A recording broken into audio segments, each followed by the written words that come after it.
எங்களுக்கு கர்த்தர் கொடுத்துருக்குது போதும் அப்படின்றவங்க வரலே சொல்லுங்கள். Praise the Lord. ஏன்னா அவர் ரொம்ப நேசிக்கிறார்.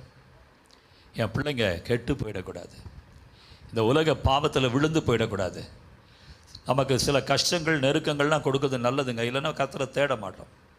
கர்த்தரை தேடுவர்களுக்கு தான் ஒரு நன்மையும் குறையப்படாது.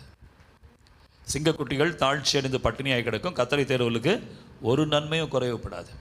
இன்றைக்கி தேவன் நம்மளை இப்படிப்பட்ட ஒரு நிலைமைக்கு வச்சுருக்காருன்னா ரொம்ப சந்தோஷமாக இருங்க. ஏன்னு சொன்னால் இந்த உலகத்தில் நீங்கள் பார்க்கலாம், ஐஸ்வர்யவான்கள் பணம் சம்பாதிக்கிறதுக்கு என்னென்ன குறுக்கு வழி திருட்டு வழியில் அவன் சம்பாதிக்கிறான்.